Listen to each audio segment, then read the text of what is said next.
can remember going through into the kitchen, getting all my tablets out, and I was just about to take them. I'd had enough of it. My name is Darren Young, and I spent 16 years serving as an RAF firefighter. I was medically discharged in 2006 with serious back and neck injuries. Struggling to cope living with the constant pain, I found myself on the brink of suicide. Today, thanks to my family and love of sport, I've rebuilt my life, and I am now dedicated to raising both money and awareness around mental health. This is my story. My father, he'd been in the RAF fire service for 12 years. My brother had then been in for about 5-6 years. He went on to do 23 years. So I was convinced by a family trade to go in as a fireman. The buzz of going to a fire, helping people out, yeah, there's no other feeling. Still miss it now. Our training day used to consist of, we'd put a breathing apparatus on, you go down 197 steps, pick up this dead weight, put it onto your shoulders and carry all the way back up. So it was a regular thing what we used to do. But this day I got halfway up, felt something click in my back. I just dropped the dummy off and ended up going to the medical centres. And from then on I just carried on complaining about a bad back, and it would get better, it would be all right. I'd play games of football, I'd do other sports for the RAF. But yeah, it always hindered me, it always held me back. I got medically discharged with a neck injury and spinal injury as well. All the way through, I'd Mel, my wife, who's constantly saying, get ready for civilian life, get ready. And I'm just thinking, no, it'll be all right, don't worry about it. When I was medically discharged, RAF Coltishall, my last camp, closed down. So all of my friends, colleagues and everyone left that area, and I was left in a house being medically discharged.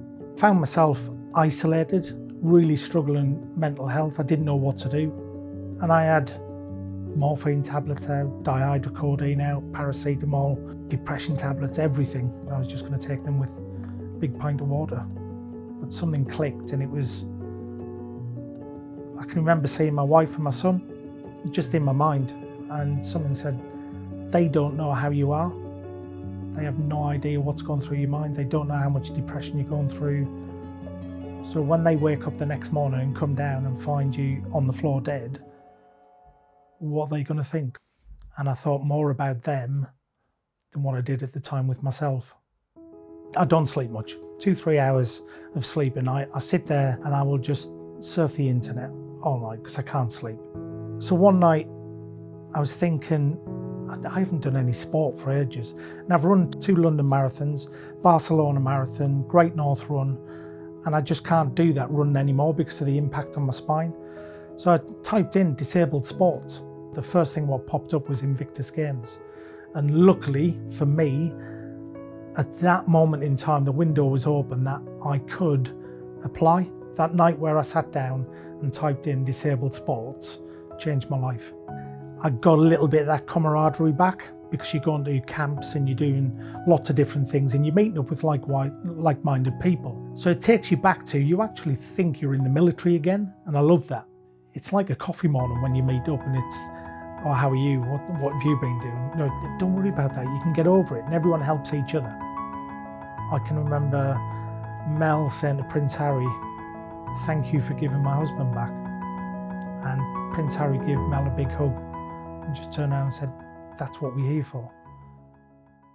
You're proud of the time you spent in service? Very proud. Military life is one of the best ways you can live. And I wouldn't give it up for anything.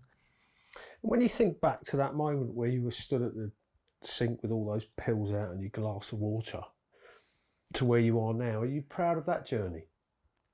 I am, but the journey hasn't finished. With Mel here, my wife, I'll get through it. You learn to live with it. You've got to. The alternative is not good. What would you say directly to the players of the Veterans Lottery? Because they're the people who are helping veterans. What would your message be? The money what they're given by playing the lottery is obviously going to help direct with them charities which you help with. It's not about the winning. For me, it's about giving back. So it helps the Veteran Foundation to be able to support that network. But if you win, winner, chicken dinner. If you'd like to help British veterans, Please play the Veterans Lottery.